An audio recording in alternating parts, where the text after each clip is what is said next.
I have 3 dictionaries in my house. One was copyrighted in 1828, one was copyrighted in 1959, and one was copyrighted in 1988. Shockingly, nowhere in any of these dictionaries are the terms non-binary or trans man or trans woman. Even if you look on Webster today, you just Google Webster, it says that trans man and trans female are terms that were first used in 1996.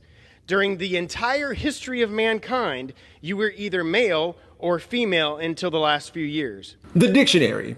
He is pretending like trans people didn't exist in all of human history because certain terms weren't created yet. This is disingenuous business. I guess I never dapped anyone up until this year, seeing how the word was just added to the dictionary in 2023. Shout out to you, Air Fryer. Feel seen. The Republican-led House passed a bill Thursday that will bar federally supported schools and colleges from allowing transgender athletes whose biological sex assigned at birth was male to compete on girls' or women's sports teams. The legislation, approved by a 219 to 203 vote, is unlikely to advance further because the Democratic-led Senate will not support it, and the White House said President Joe Biden would veto it, per ABC News. The measure would change the civil rights law known as Title IX to require that a student's sex be, quote, based on an individual's reproductive biology and genetics at birth.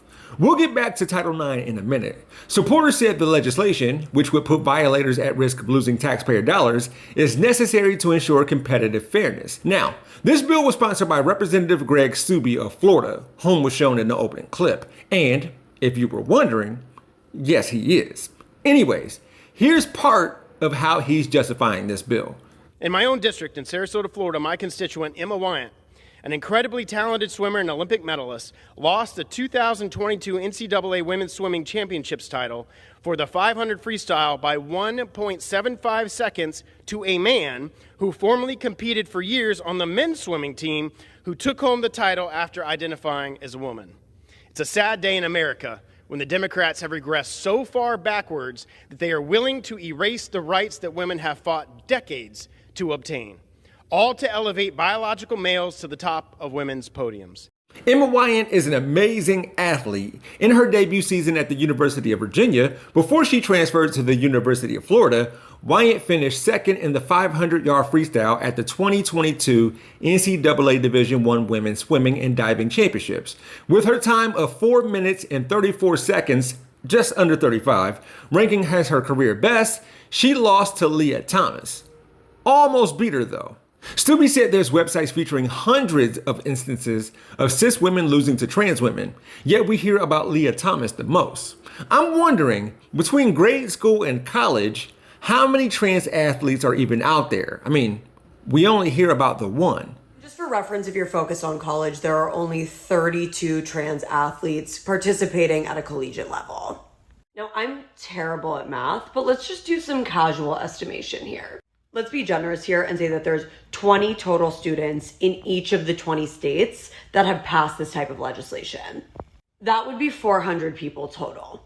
If you add the populations of those 20 states, you get around 117 million people. So let's get this straight. These 20 states have spent hours, if not weeks, or in Kansas's case, years, debating and pushing for legislation that targets, let's see, 0.0003% of their total population. I'm not even going to make the argument about how often trans women are actually taking away medals and spots on a podium from cis women. Oh, and Steube cited a biblical scripture about God creating male and female. However, people who do that never mention gender. Who created that? And how God can be a man, he is, while being spirit. He doesn't have genitals, chromosomes, or gametes. Anyways, enacted in 1972, Title IX prohibits discrimination on the basis of sex in educational programs or activities that receive federal funding. It was created to ensure equal opportunity for participation and open the door for more women to participate in sports.